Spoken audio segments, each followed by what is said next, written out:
Hey, welcome to our weekly legislative update. I'm David Blackmon with Jason Modglin, the president of the Texas Alliance of Energy Producers. Jason, how you doing today? I'm good, David. How are you? Just great, man. Um, so I guess we're kind of entered into the dead zone that we go through for a couple of weeks in each session, right? Where the House and the Senate are trying to get organized and not a lot going on where legislation is concerned this week. We've got the inaugurations out of the way last week, and so this week a few kind of housekeeping items, but no real big business. Lots of bill filings still ongoing. We're up to nearly 2,500 total bills filed in both the House and Senate. Well on their way to the Only about 4,500 to go, right? Yeah, well on their way to the 7,000 number that gets filed on average.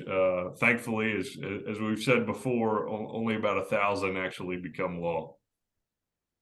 Uh, well, anyway, it's complicated. It's a big state, folks. You got a lot of action going on. I um I guess this week the big news was we did have chairmen and chairwomen named for the committees in the Senate side of the legislature. We did. So, Lieutenant Governor Dan Patrick announced on Monday. He's the presiding officer of the Senate that he had named committee assignments. Not too many changes that we saw or anticipated from last year, but always important to get those filed, get those named. We follow in particular a couple committees, Senate Natural Resources and Economic Development. That's largely where oil and gas related bills flow, and so that will continue to be Senator Brian Birdwell, and the vice chairman is Judith Zaffarini.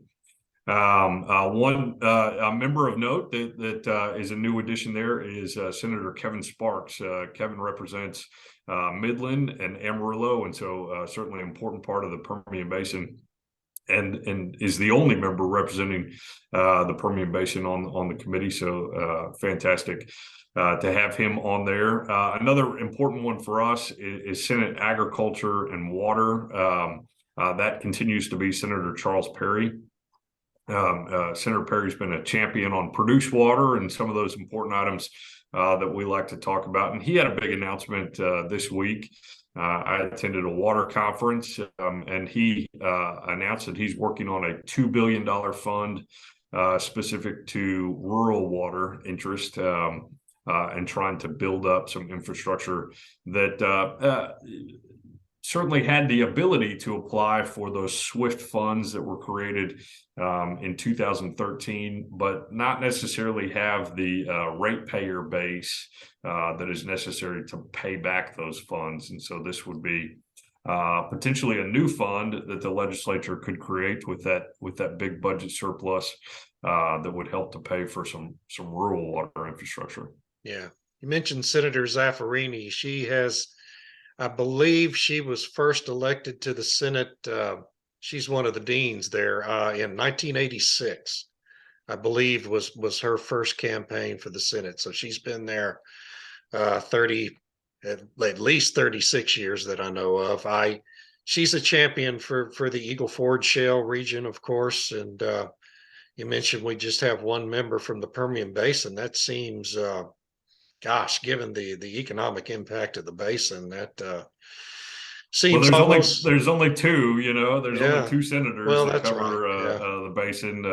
So Charles Perry would be the other one, right. and good his focus on water and the attention there. So that's positive. The districts are so big out in West Texas. People don't realize how geographically enormous those districts are because they're based on number of residents that live there, and so it's a sparsely populated area. And I've always felt bad for those guys out in West Texas. They have to cover so much ground to do their constituent service. I don't remember what Senator Perry's number of counties is anymore, but it used to be about 50, 52, 54, somewhere around there. And obviously that's a fifth of the number of counties in the state. With 31 senators and approximately 30 million Texans, they're each approaching about 1 million Texans that they represent. So a remarkable Wow. number. Yeah, it is. It's wild.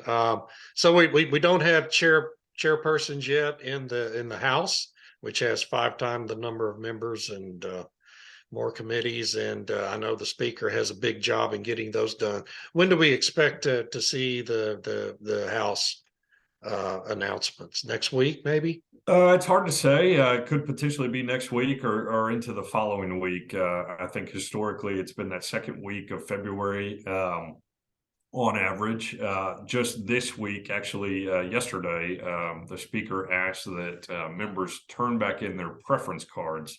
A preference card is how you organize 149 people. And so the House rules allows for 2 different options on your preference card, a seniority pick, and then just another pick, an interest or something that you may have in a committee. And so the speaker then works through to determine, okay, I am either going to go with this member's seniority pick and put them on that committee, assuming that there's not 4 or more senior members that want to displace you on that committee.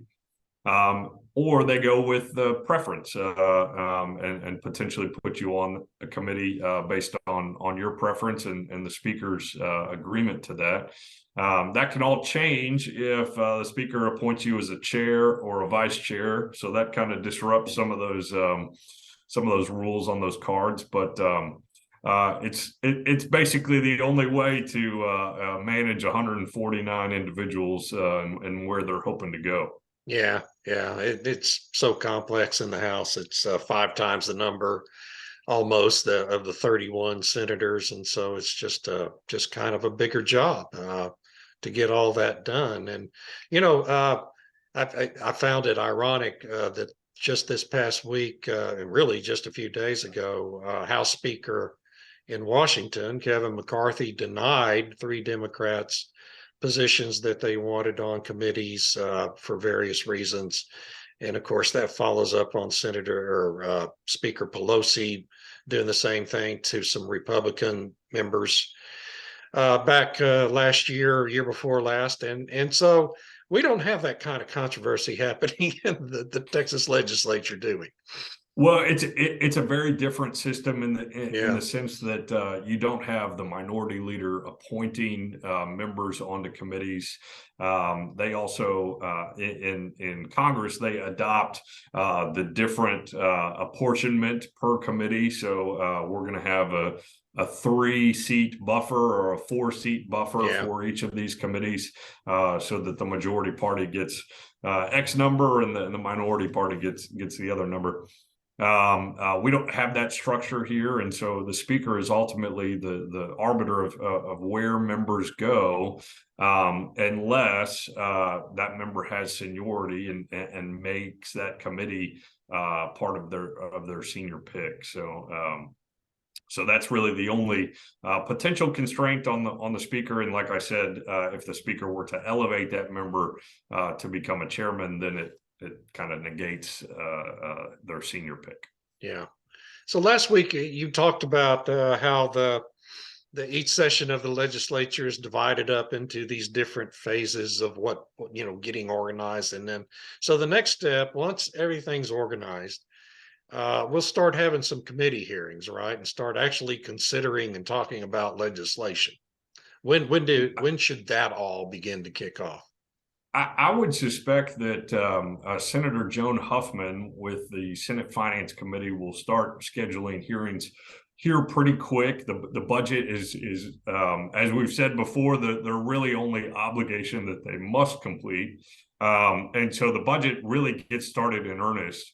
And it typically starts out with Comptroller Glenn Hager, the Legislative Budget Board, maybe some other economic analysts coming in and kind of laying the ground rules or the ground what's anticipated over the next 2 years. So that's kind of the first parts of their business. The House, as soon as it appoints committees, and there's no indication that there would be a change in chairman of House Appropriations, it's probably going to be Greg Bonin again out of the Houston area, Friendswood area in particular. But he would then have a similar committee to really get going. And then the House, which is unique from Senate Finance, the House splits up into 4 or 5 different subcommittees of the Appropriations Committee, and then they will hear their individual articles. So for me, particular focus is Article 6, which is the Natural Resources article. That's where the Railroad Commission is, General Land Office, Ag Department, Parks and Wildlife. Those are kind of the biggies that we track on the budget side, TCEQ. So that will likely be some of our focus. That is typically organized into Articles 6, 7, and 8. So 7 being transportation, and then 8 being regulatory, and some of those other items there, public utility commissions in Article 8. So that's kind of the flow. Is the first third of the legislature is filing bills. The second third is committee work and assignments, and then the last third is a lot of floor debate, a lot of back and forth between the House and Senate, exchanging bills. A bill has to pass in both the House and Senate before it can go to the governor to be signed into law. So that's kind of the process, and pretty effective for getting some work done over a 2-year period, crammed within 140 days. Yeah. You mentioned the Legislative Budget Board a minute ago. I'm sure a lot of viewers really may not be familiar with the really important role the Legislative Budget Board plays in all of this process. Talk about Absolutely. that for a minute, how important that particular group is. Well, the Legislative Budget Board is a critical function of the legislature, really created in kind of the post-1970s Sharpstown reform efforts. And what it does, it is a full-time staff of budget analysts that analyze every bill and make sure that any bill that is presented before a legislative committee has a fiscal note to it. And the fiscal note are always very important to look at. It will involve kind of a 5-year projection on state finances. That could be a positive or a negative. They'll also highlight which funds are involved, whether it's tax dollars, whether it's dedicated fees, things of that nature. And then usually they have some commentary on local government impact, whether it's a new mandate, whether this potentially could lead to cost increases at the local level. They don't typically assign numbers there, but usually there's some language or copy there that legislators can look at and determine if they want to support the bill or not. The Legislative Budget Board also prepares the budget. So if you've ever looked at the 2-year state budget, it's thousands and thousands of pages, it seems, as I said last week, kind of get started in earnest last summer as legislative agencies are submitting their legislative appropriations request to the Legislative Budget Board. Those get prepared, and then the 10 members of the Legislative Budget Board, which are comprised of the Speaker and the Lieutenant Governor, and then both budget chairs, so the Appropriations Chair and the Finance Chair. And then the House also has one additional designated person, and that's the Ways and Means Chair. And there's 5 from the House and 5 from the Senate total, those 10 members. Then basically put together a draft budget. And so they started that in earnest in September and usually wrap up shortly before Thanksgiving. And then ultimately last week, we saw both the House and Senate introduced their draft budget, which were both remarkably similar. So in the past, and I've had the pleasure of being in some of these meetings. You would have what you would agree to with the House and Senate, and then you leave that meeting, and the House would decide, okay, here's what we're really going to do for our introduced budget. And the Senate would do something similar. They said, well, this is really our priority, and we're going to focus on this. Yeah. You didn't have that happen this time. Senator Huffman and Senator Bonin said, let's try to work together. Let's try to resolve as many differences as we have right now when it's a little bit slower time. We have more time to talk. And so let's get those resolved prior to the legislative session really kicking off. So, there's other than all of this, and we've talked a lot about process here, and I think it's great information. But there's just not right now. I think the point we have is that, this right now, this is kind of the period of the session where not a lot of action on actual bills is happening. And so people have a little time to catch their breath and get ready for the real action that's coming up in a week or two. And yeah, I'd love to tell you there was a great floor debate and back and forth, but right now it's a lot of I'm trying to remember what the exact term, but a lot of recognizing, a lot of honoring.